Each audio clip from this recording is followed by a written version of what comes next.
Okay, so we started with overview of equity markets, and then we moved on to discussing security indices. Then we discussed market efficiency, and now next topic is overview of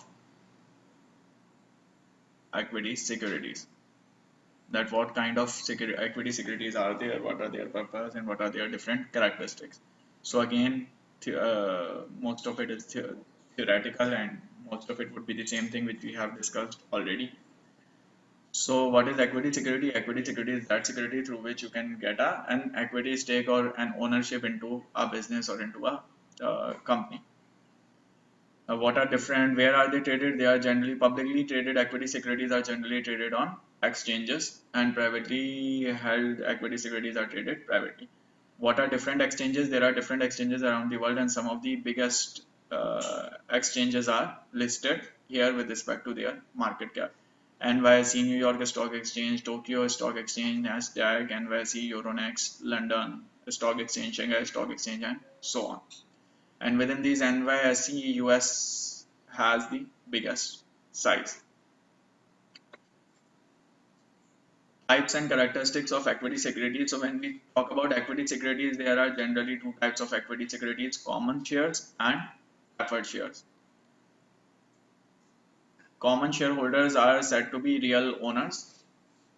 They haven't have a they are the real owners of the company. So if company performs well, they benefit. If company loses out or make losses, they lose out.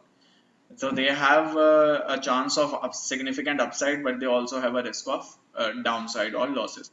Preferred shareholders are somewhat structured, or the preferred securities are somewhat structured like something in between common shareholder and the debt holder. So they would have a specific dividend just like that, but they are shareholders as well.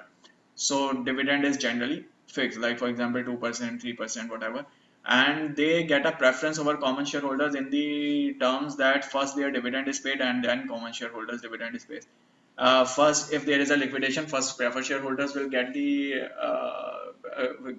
will get priority on their claims, and common shareholders will be paid after preferred shareholders. So they have a preference over common shareholders.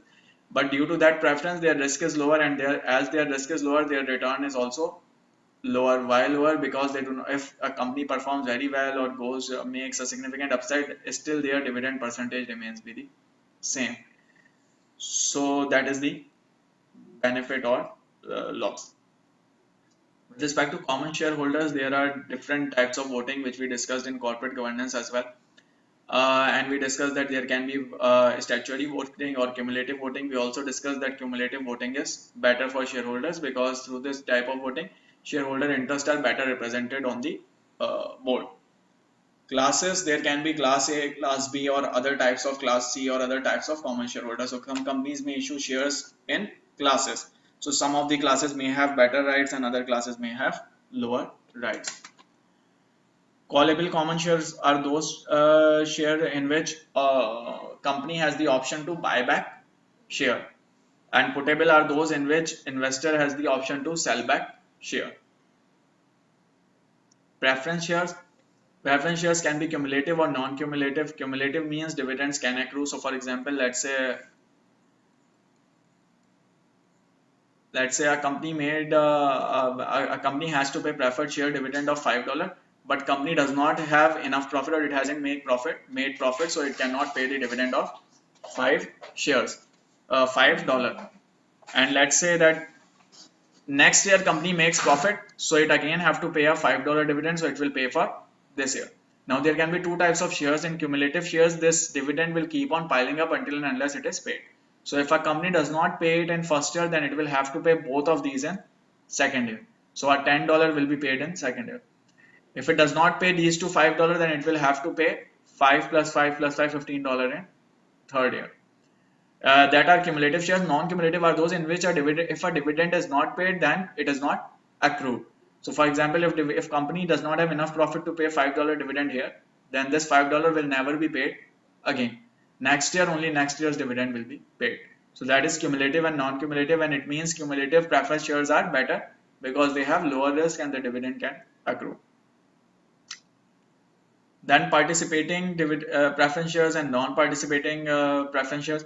Participating are those in which if company makes additional profit or extra profit, then they may have received some share of the extra profit. Non-participating in those in which no matter what the profit company makes, they only receive their fixed dividend.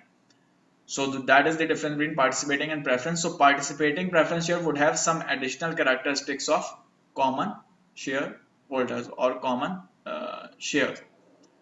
So they receive a standard dividend plus additional dividend if profit exceeds certain levels. So that means they have some share in the upside of the company. Convertible are those which can be later converted into common shares. So that is types and characteristics of equity securities. Moving on, equity securities can be private or public. Public are those in which general public is allowed to participate or allowed to buy or sell. Private are those in which only a small group or a private group can buy or sell the securities.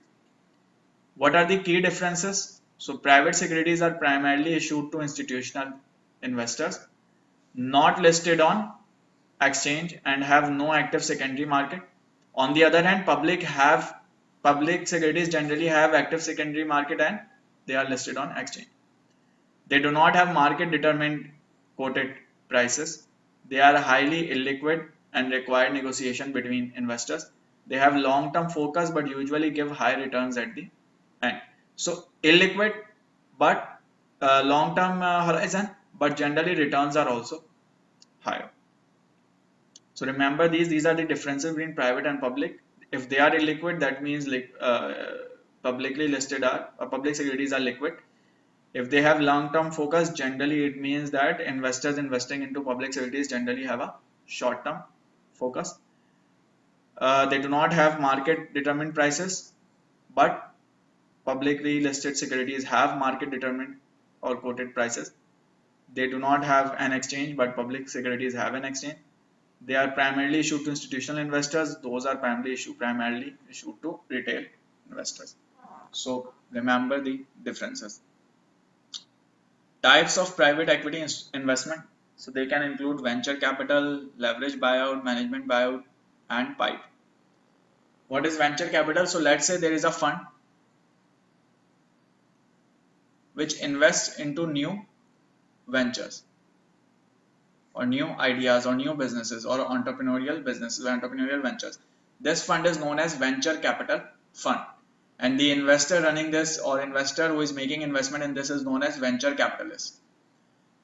So as they are making investment into new firms or new ventures, the risk of investment is very high. So as the risk is high, they also demand a high return. So they take a significant portion of equity for the investment. So they take a significant equity stake into the business when they make an investment into the business. So they may make investment into hundreds of or multiple businesses, and within those multiple businesses only one may survive and others go bankrupt or others may end. But that one which survives will offset the losses from all others because that will give a very high return. So that's how they operate. High risk, high return. Leverage buyout. Leverage buyout is, so for example, let's say this is a company and this is a group of investors. They go to market and borrow loan. They take loan and go to company and buy out company. This is known as leverage buyout. Leverage buyout means buying out using a loan or debt. If this group of investors is the company's management itself, that is management goes to market and takes a loan and buy out the company, then that is known as management buyout. It is a type of LBO in which investors are the management or management is buying it out. Private investment in a public equity PIPE. What is it? So let's say there is a company which is publicly listed. There is a private investor or private company or private equity. It buys out certain proportion of the company. It makes a deal with the company and buys out certain proportion of the company privately. So this company is publicly listed, its security is publicly listed, but the transaction is being done privately. That a private stake has been bought. A privately a stake has been bought. This is known as private investment, making a private investment. But where you are making an investment, that equity is public equity. This is known as PIPE. When would a company usually do this? The company will usually would do this when it needs quick financing. So instead of going to public and getting into all that hassle and waiting for public to subscribe and then issuing shares, it can quickly arrange it through a private investor and willing to give significant ownership to private investor or group. Because in this case, significant ownership would mean a significant control or influence on the company's decisions.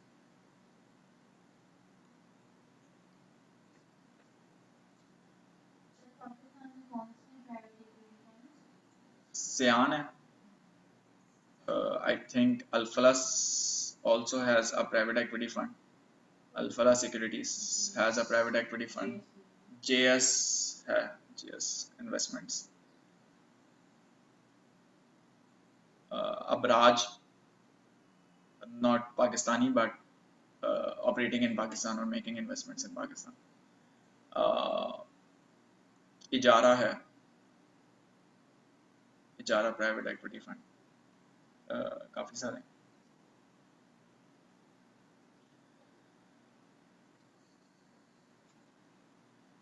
So now moving on further with equity securities. So we discussed equity securities can be common shares or can be preference shares. We discussed that equity securities can be public or private or public. Similarly, equity securities can be domestic or international. That is, you are investing into your own country or you are investing into some other country's company. So if equity security is domestic, then simply you can go and invest. You can buy shares. But if it is non-domestic, then how do you invest? Or how do you invest in non-domestic securities? So there can be multiple ways. One is direct investing. Direct investing is, for example, I go to the other country, take capital or move my capital to the other country and buy the shares of the company there, or buy a stake in that company there. That is known as direct investing. Or there is another method which is known as depository receipt. What is depository receipt? So direct investing is, for example, I am an investor in country A, I want to invest in a company in country B, and the company is X. So I move my capital from this country to this country, and then in this country I buy the shares of this company. That is direct investing. Another way is depository receipt. Depository receipt is that, let's say there is a bank. This bank has capital in country B. So bank buys shares of company X. Now bank has shares of company X. Now what bank do is that bank issue securities against these shares, which are known as depository receipts. Now this bank also has operation in country A. So this bank issues depository receipts here in country A. And investors buying these depository receipts would eventually be having an exposure to company X shares. So it can be like that one receipt is equal to 2 share, or 2 receipt equal to 1 share, whatever the ratio is. There will be some ratio of depository receipt to share. So if this goes up, this depository receipt will go up. If this goes down, this depository receipt will go down. But who is owning it? Bank. And who will have the voting rights? Bank. Because these are just receipts and claims. Eventually bank has claim on the company. So real owner is the bank. These are depository receipts. Now these receipts are known as unsponsored depository receipts. These are unsponsored depository receipts. There is another type in which is known as sponsored depository receipt. What is a sponsored depository receipt? So let's say if this company works, if this company X goes to bank and through bank it issues these depository receipts. In this case, this company itself is involved and this company is directly issuing to A. So it cannot issue shares, but it is issuing receipts which are backed by these shares. So in this case, company itself is involved. This is known as sponsored depository receipt. And in this case, bank will not have voting right. Voting rights will be with these investors who are buying it here because they are directly connecting with the company. So again, it will be done through a bank which is known as depository bank, which will deposit all the shares and issue depository receipt. The difference is that in previous scenario, company did not have the involvement. So company, the voting rights were with bank. In this scenario, voting rights will be with the buyers of the depository receipt. Like for example, you have American depository receipts, ADRs. Like for example, you have ADR for Adidas. Adidas is listed in Europe, but it has its ADR in US.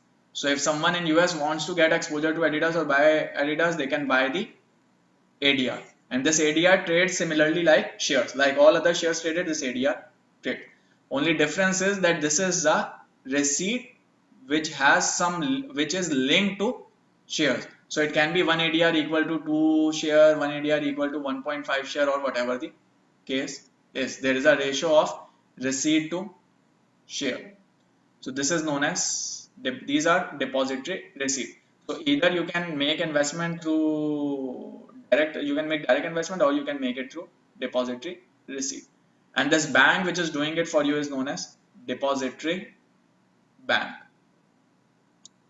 Key point to notice, in sponsored, investors have same right as direct owners. In unsponsored, investors do not have same right as direct owners and voting rights are with bank.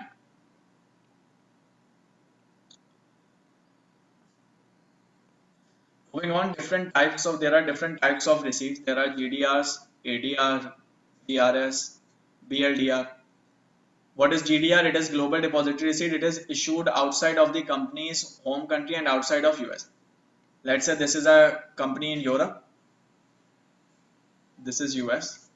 This is another country X. If this country issues if company from this country issues depository receipt in any other country, that is known as GDR. Global Depository Receipt.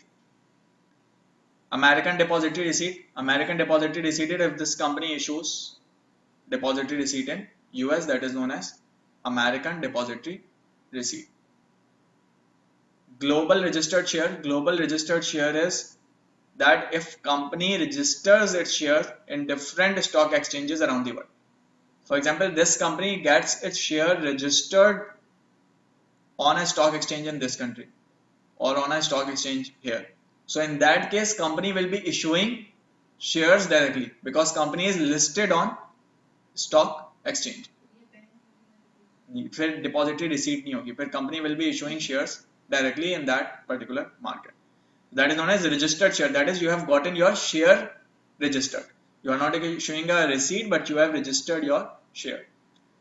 Then BLDR. BLDR is basket of listed depository receipt. So once you have depository receipts, if you make a basket of depository receipt in which you include different depository receipt, that is, you make a portfolio of different depository receipt as an investor and invest into those depository receipt, that is known as BLDR, which is an exchange traded fund, which is a portfolio of different depository receipts. So if someone was, for example, let's say wants to make international investment and wants exposure to international market and does not want to select a particular company, then he or she can invest into this ETF and get exposure to different or multiple depository receipts listed in the market.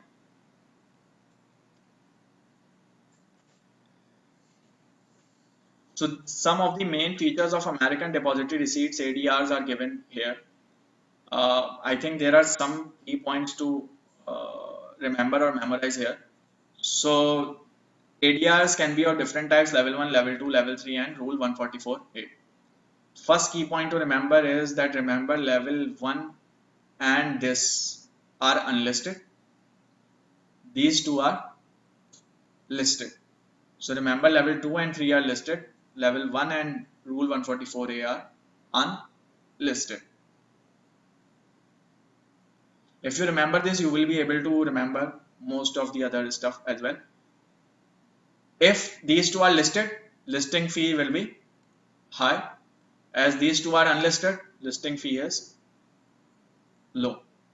As you are listing these, so when you are listing something, there are requirement for size and earnings. So size and earnings requirement, yes.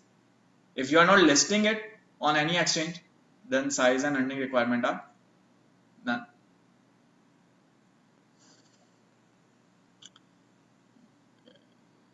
This I think is not so important. Objective: develop and broaden US investor base with existing shares. Develop and broaden US investor base with existing shares. Develop and broaden US investor base with existing and new shares, and access qualified institutional buyers, that is specific institutional buyers which are qualified to make the investment. So if you look into it, then it means that here you are generally reaching out to a large base. Here you are reaching out to even larger base of investor. Here even larger, and here you are only targeting specific institutions to make investment into your company to raise capital. Raising capital on US market.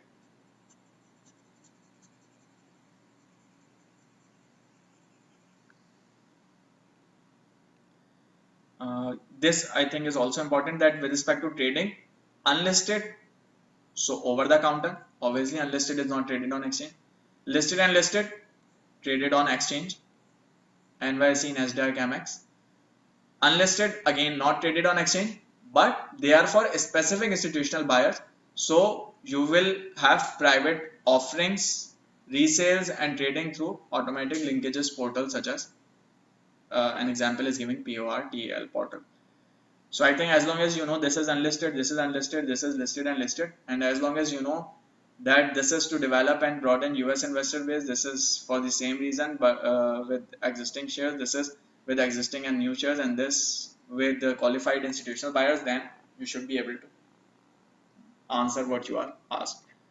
Just try keeping this in mind.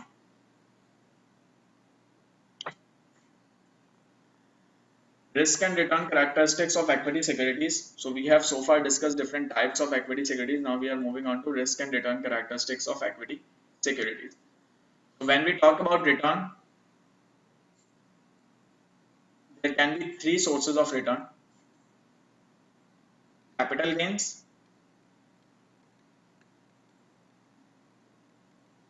dividend income, and foreign exchange gain losses. That is, for example, if you have invested into an international equity or non-domestic equity, you will benefit or lose out from foreign exchange movements.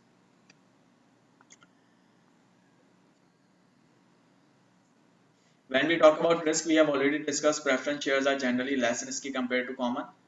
Cumulative preference shares have lower risk compared to non-cumulative. Putable shares are less risky compared to callable, because in callable company has an option, in putable investor has an option, so they are less risky for investor. Moving on, equity securities and company value. Why do companies issue equity? They issue equity to raise capital or increase liquidity, to make acquisitions or provide stock option based incentives to employees, to finance their revenue generating activities. What is the management goal? Management's goal is to increase book value and maximize market value of equity.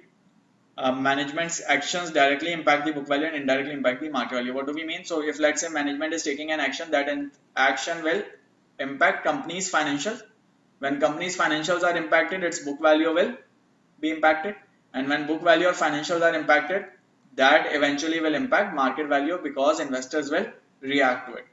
So management's actions directly impact book value and indirectly market value. So any statement, any action, anything by management generally would impact market value. How do we measure return for investors? So generally investors measure return using ROE. There are different measures and one of the key measures is ROE. ROE is net income divided by average book value.